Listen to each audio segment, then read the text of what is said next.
আওয়ামী লীগ ক্ষমতায় থেকে তারা যেটা বলতো সেটাই হয়ে যেত আইন। আমাদের সেটাই বিশ্বাস করি না। আমরা বিশ্বাস করি আমাদের সংবিধানে যা আছে, আইনের মধ্যে যা আছে, নিয়মকানুন যা আছে, সেই সবগুলো মিলিয়েই একটা রাষ্ট্র চলবে। রাষ্ট্র চলবে নিয়মিত, সেখানে ন্যায় বিচার থাকবে, মানুষের মর্যাদাবোধ থাকবে, মূল্যবোধ থাকবে, একজন মানুষ আরেকজন মানুষকে সম্মান করবে, তার সম্পত্তির নিরাপত্তা বিধান করতে হবে, জীবনের নিরাপত্তা বিধান করতে হবে। আওয়ামী লীগ কি করেছে? আওয়ামী লীগ ক্ষমতায় এসে সবকিছু দখল করে দিয়েছে, তাই না?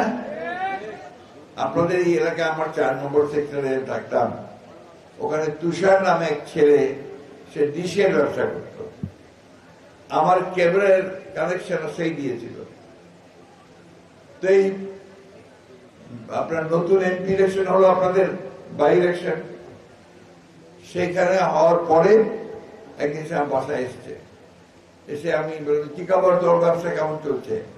তো বলছে, স্যার ব্যবসা তো আমার নাই। কেন? যে আমার ব্যবসা তো আওয়ামী লীগের এমপি আমাকে ডেকে নিয়ে বলেছে অনেকদিন ব্যবসা করেছে, আমার ব্যবসা করবো আমরা, এবং আওয়ামী লীগের লোককে দিয়ে দিয়েছে। এই ঘটনার বিরুদ্ধেই, এইসব ব্যবস্থার বিরুদ্ধে আমাদের সংগ্রাম। আমরা যদি আবার ওটা হয়ে যাই, তাহলে কিন্তু আপনি আওয়ামী লীগ হয়ে গেলেন। অর্থাৎ কোনো কিছু জোর করে, দখল করে, চাঁদাবাজি করে আমরা যেন মানুষের অধিকারকে হরণ না করি, আইন যেন নিজের হাতে তুলে না নেই, এই কথাটা আমাদেরকে সবসময় মনে রাখতে হবে।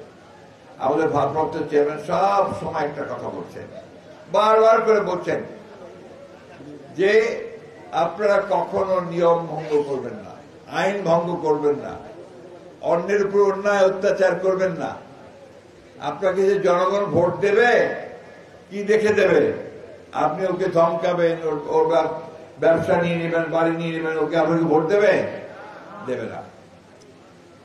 ওই জায়গায় তার সঙ্গে আপনাকে ভালোবাসা তৈরি করতে হবে, উইনও বার করতে হবে, তাকে ভালোবেসে তার কাছ থেকে ভোটটাকে নিতে হবে, তাই না? সুতরাং এই বিষয়গুলো কিন্তু আপনার পার হয়ে আজকে এই জায়গায় আমরা এসেছি, ওই জায়গাটা তৈরি করার জন্য।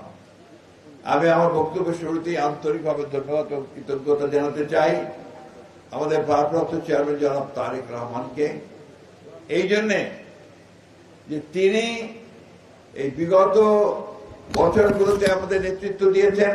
দুঃখিত, আন্দোলন সংগ্রামে, আর যখন ফ্যাসিস্ট হাসিনা পালিয়ে গেছে, তারপরেও তিনি যে চিন্তাটা শুরু করেছেন সেটা হচ্ছে কি করে রাষ্ট্রকে পুনর্গঠন করা যায়। For more updates, follow us on Facebook, subscribe our YouTube channel, get the latest update on www.daily-sun.com.